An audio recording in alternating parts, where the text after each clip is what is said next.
Back to front introduction this time. I'm actually doing this introduction at the end, now that I know what I've actually managed to achieve. Never as much as you hope, but some good progress. You'll see some progress on the inverter mount today, first experiment with my new plasma cutter, making up the mount for the water heater, and completely changing my plans for how the engine bay is laid out. Hope you enjoy it. If you do, please do like and subscribe.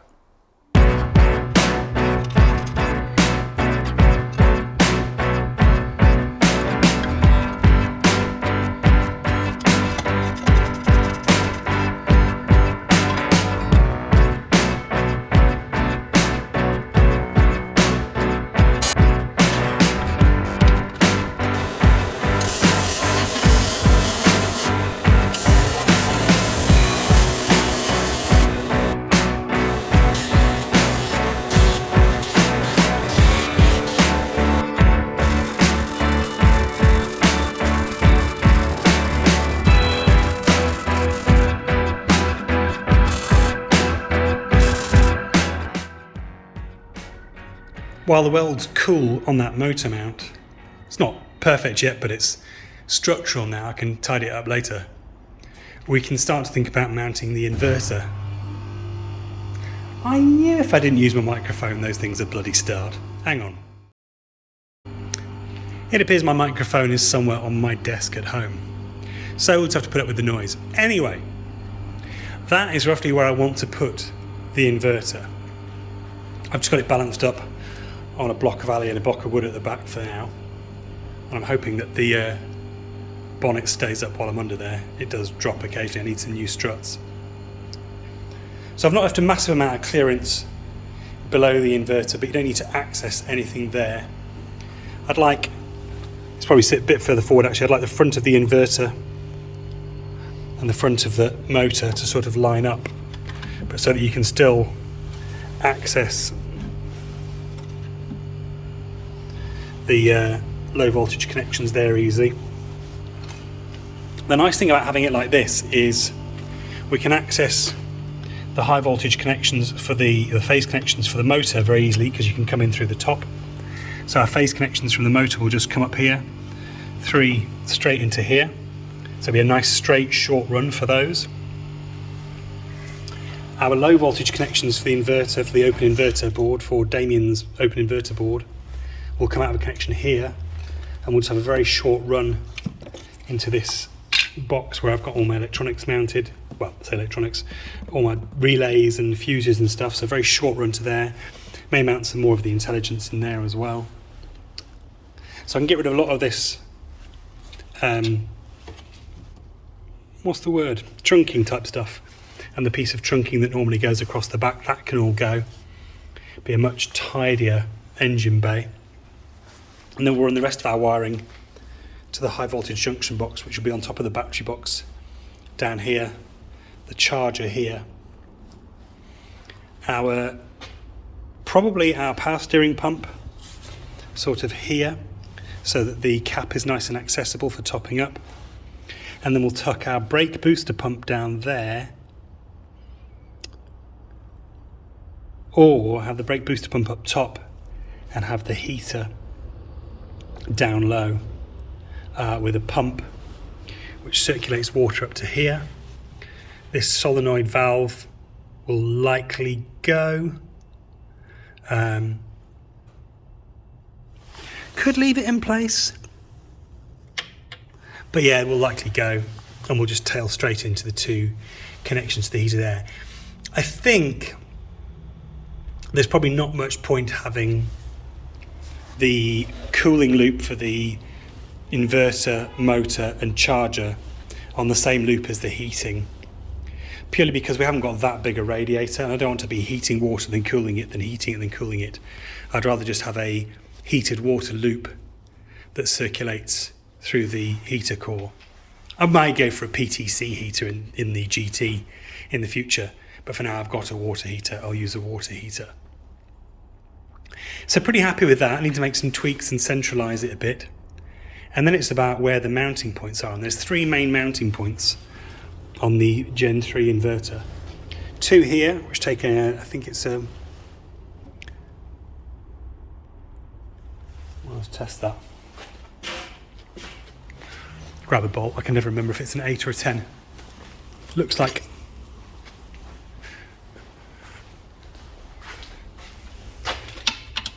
That's an 8. So 2 8mm bolts there. And then a third sort of stabilising connection, which is more like a 5, I think, actually, at the back. So we need to tie into those. Question is, do we make a sort of cradle that it sits on, or do we just tie into those mounting points into the casting?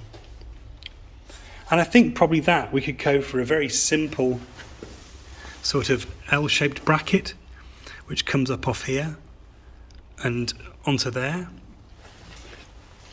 We can come off the, actually we could do that on both sides.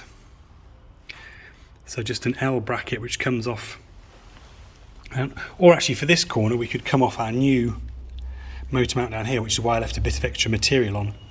We could just do a piece of 20 by 20 up at an angle, and then a nice little flat with a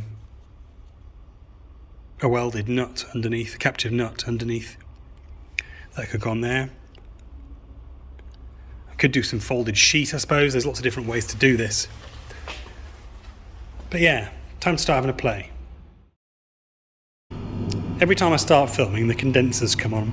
Anyway, I've decided to go for the cradle approach, based on the material I've got, because for the GT I'll be happy to buy a load of steel, but because this is a bit of an experiment, see if this motor provides a big performance upgrade, I don't want to spend too much. So I've got some 20 by 20 angle, and I've got some 20 by 20 box, and I use a mixture of those to make up a cradle that hooks into the 3 mounting points on here. And then it should be relatively straightforward to weld that cradle, or rather bolt that cradle on some arms down to the adapter plate.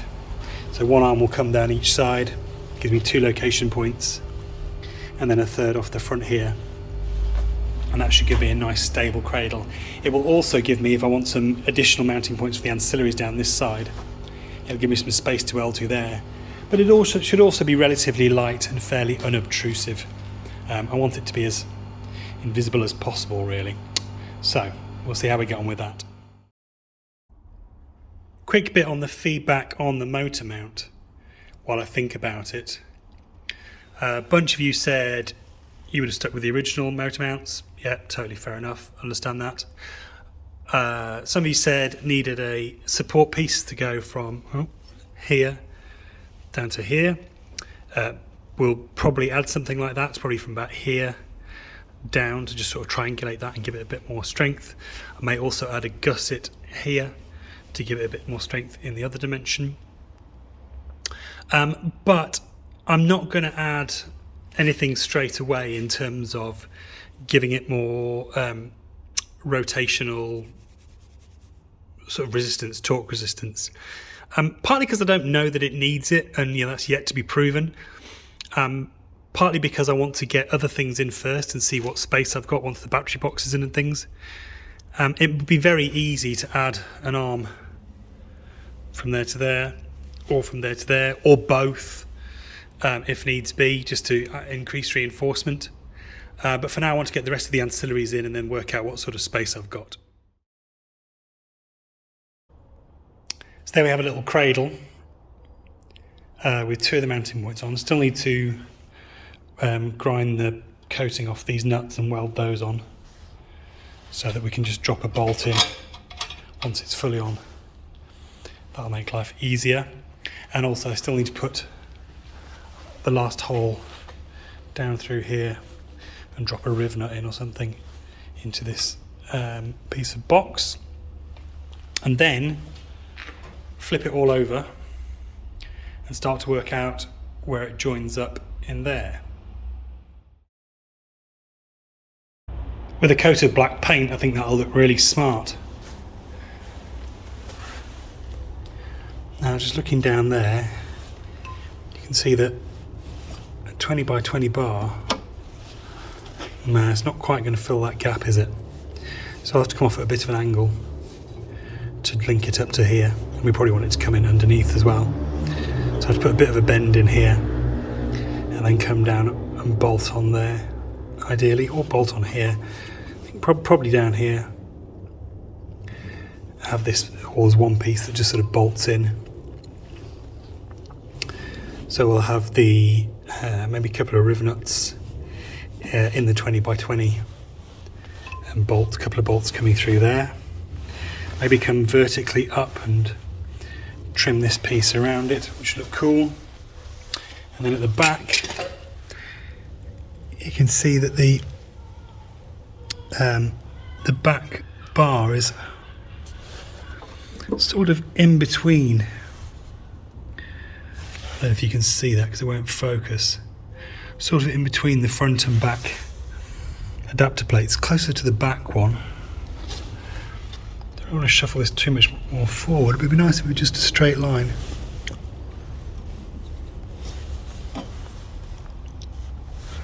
Coming up from the back.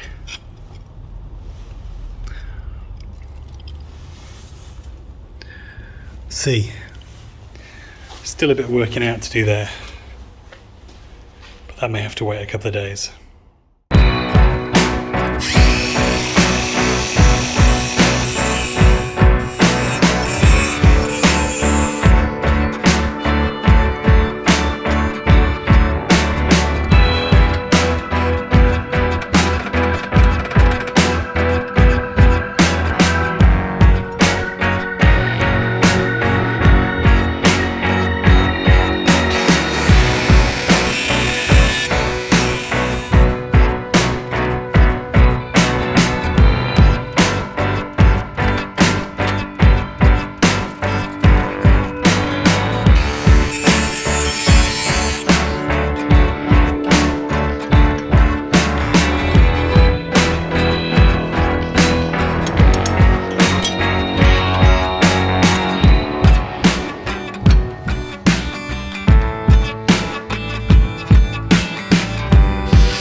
Magic.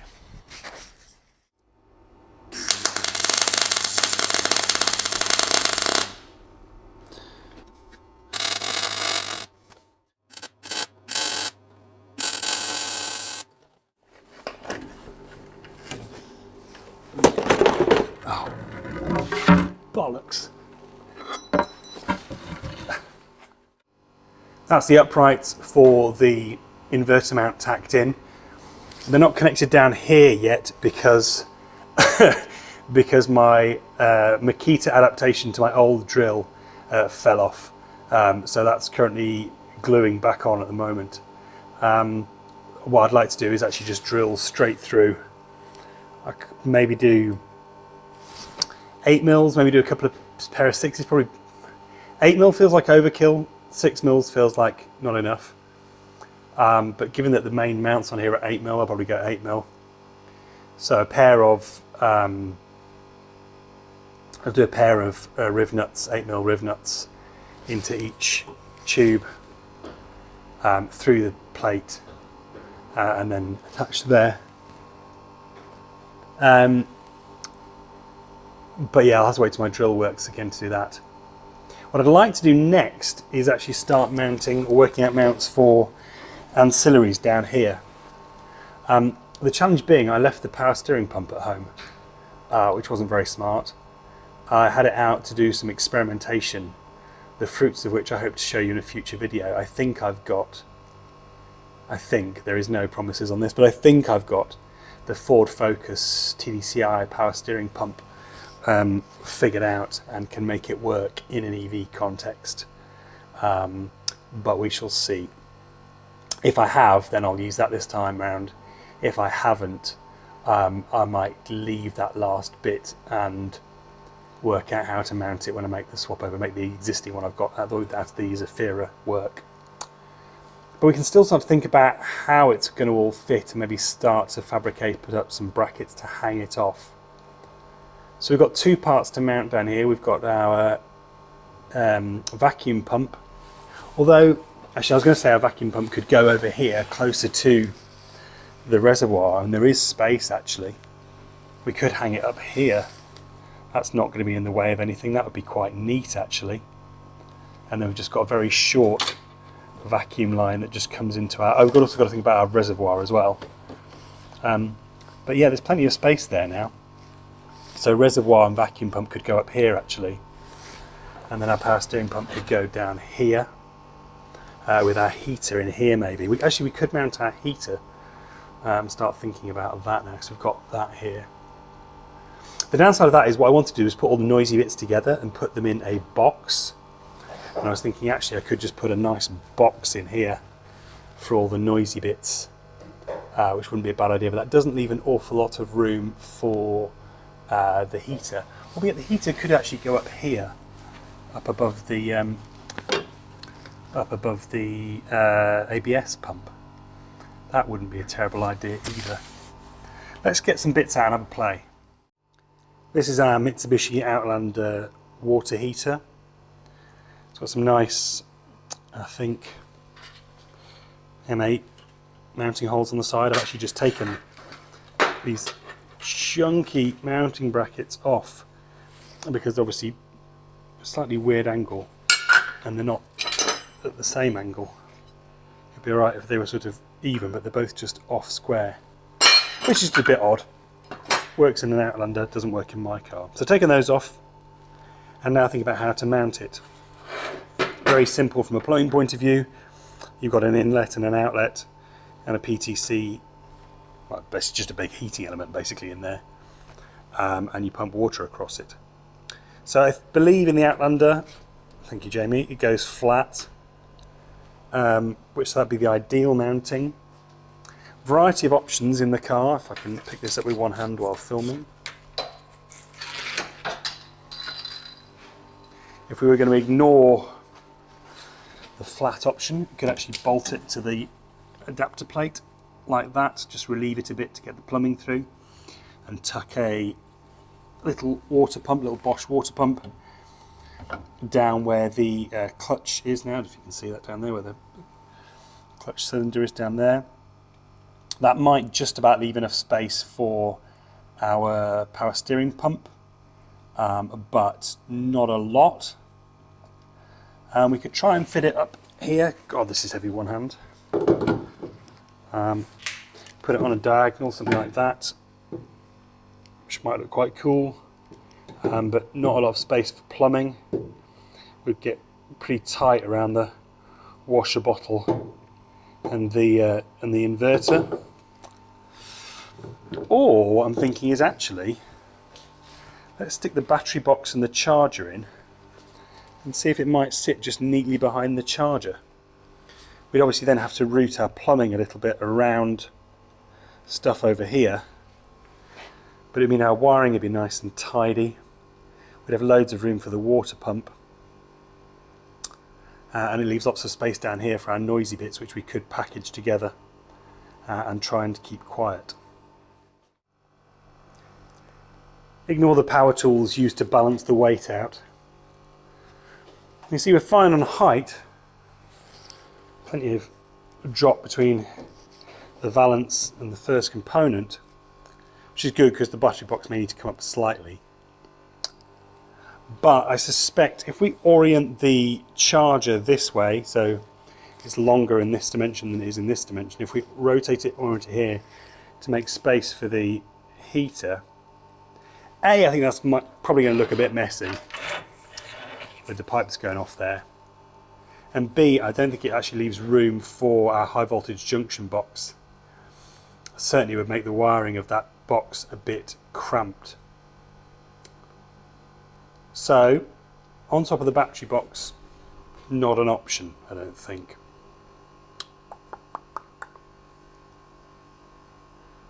The question is, what is an option? It's not like I'm short of space. People have managed to fit these things into much more cramped engine bays. I'm just trying to do things neatly. Okay, refueled, had tea, had bacon, always good, and I've got a plan. So here's our heater. As I said, it sits in this orientation in the Outlander, but actually I'm going to mount it like this. I'm going to mount it low down so that it's never not got fluid, unless I let it boil completely dry, which would be stupid, but you know, wouldn't put it past me. Either way, this should be the last thing that doesn't have fluid. I'm going to sit a pump on it, on probably this end, which will pull the water out, stick a right angle on there, on that end, and send it up and into the heater matrix. And it is going to sit down here, a bit out of it so that the water pipe can go straight up. Now what you'll notice is that completely wipes out the space I was going to use for the power steering pump, but I realise I've got loads of height here up alongside this strut top to put the power steering pump in, so actually you can go here, be really accessible, loads of space to put some soundproofing around it if I want to, can take this bracket off if I need to. DVLA if you're listening, that's not a modification to the chassis. And so put my power steering pump here. That also leaves space up here for a small, maybe a small expansion tank up here or up here maybe. Or actually could use this, keep this bracket and put a little expansion tank up there for the heater system to make sure it's always got fluid and it's got room to blow off steam. Put a little cap on that that'll let it expand. Hopefully not steam because it's never meant to get that hot. And then over here is where I will put my brake vacuum pump and reservoir. So that gives loads of room. There should be loads of room in this bit here. I'm not using this connector from the inverter. Loads of room for my cables to come out. I think I'm going to do away with all of these grommets and just have a single multi-way connector that tucks in, that then connects into my fuse box over here. So just have really nice, neat cabling there. Maybe another connector that comes, maybe another one, maybe a second one to run some power lines, etc. But if I can do it all in one, just have maybe two power lines coming out, some control lines. I don't know, we'll see. Try and make that wiring really neat. But anyway, vacuum pump up here and reservoir either alongside or below. I've got a few small reservoirs now. Heater down there and pump above it. Expansion tank up here, probably, and our power steering pump here, which I think shouldn't interfere with the should be plenty of height, shouldn't interfere with the battery box. I hope, though I've not got it here because I'm a doofus. But yeah, that's the plan. So, plan in hand, can start making up brackets for the heater to be bolted onto the adapter plate back there.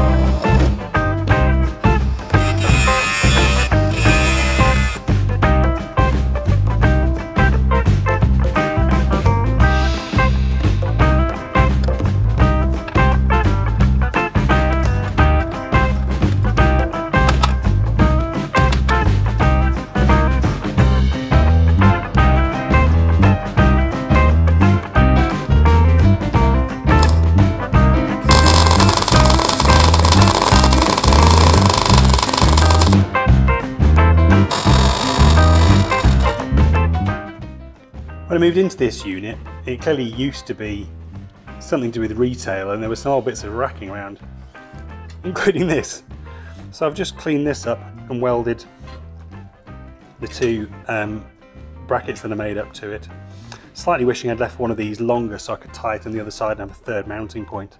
But I'll work something out. It may actually just be welding something onto here. But these two will do for now. What I've got to do now is cut this down, and that, I think, is an excuse to get my plasma cutter out. Got my Lidl plasma cutter set up. It's a dinky little thing. Very neat. No idea how well it's going to work. But I've got my Aldi, this is all the German bargain stuff, compressor set up on about 4 bar, 4.5 bar, which is what it says for this. Got the air connected. Got my piece clamped down. I'm just going to experiment just taking this corner off to start with. Set the current at about 1/3 of the way up to start with. We'll see how that goes. And yeah, stick a camera on, some gloves and a mask, and see what happens. Annoyingly, I can't fit my respirator and my mask on at the same time, certainly not while seeing out of the mask, so I'll have to work out a solution to that soon.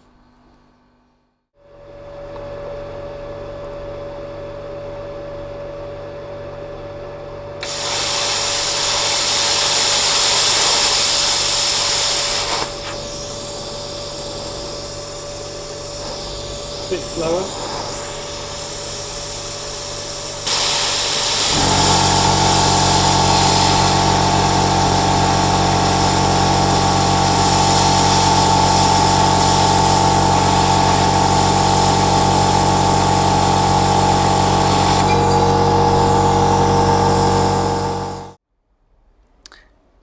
Phone crashed on my first attempt to record this, but there you go, that's my first attempt with a plasma cutter. Pretty messy, mostly user error I think, much more than anything to do with the cutter itself. Turn this microphone around. Second time I thought I'd turn the current up slightly and give myself a guide clamped on. And you know what? Oh, if it'll focus. Focus, focus. Yeah, that's not focusing.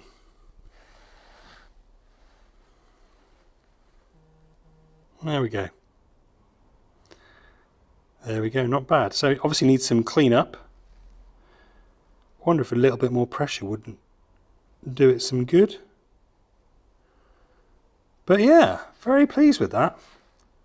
So a bit more trimming to do. I'll get this down to roughly the right sort of shape. Leaving myself some space for some bolt holes. And yeah, nearly one heater bracket. That'll have to wrap it up for today. I'm travelling with work the next couple of days, so I need to get home and spend some time with the family. But good progress. Got the uprights for the inverter mount done and ready to get holes drilled for those once the glue is set on my upgraded old B&Q drill. I tried out a plasma cutter, which is fantastic. Really pleased with that. 120 quid. Lidl, fair play. Big value. And got most of the bracket made for the water heater and worked out the layout of the engine bay. Not at all what I was planning. Completely changed the layout now based on how much space that thing takes up. But actually really pleased with it now. I think it's going to leave things really accessible. I think it's going to look neat. It's going to minimise the amount of water piping that's going to have to go all the way around the engine bay, and just gives me some nice space. It does mean that I'll have to try and soundproof both the power steering pump and the vacuum pump separately, but we'll cross that bridge when we get to it, which will be, with a bit of luck, next week. When I come back from travelling, I'm off to Stoneleigh for the kit car show on Sunday with the kids. Shoot some bits of video and some photos from there. Go and meet up with the Tribute Automotive people. That'll be good fun, and talk about this body kit. But yeah, next week, hopefully finish up those inverter mounts, finish up and get the water heater mount bolted on, and that'll consume lots of time, and maybe start doing the mounts for the power steering pump or vacuum pump as well. I know there's no way I'm going to get all that done next week. But anyway, it's nice to be optimistic. So thanks for watching. If you do like this stuff, please do like and subscribe. And yeah, see you next time.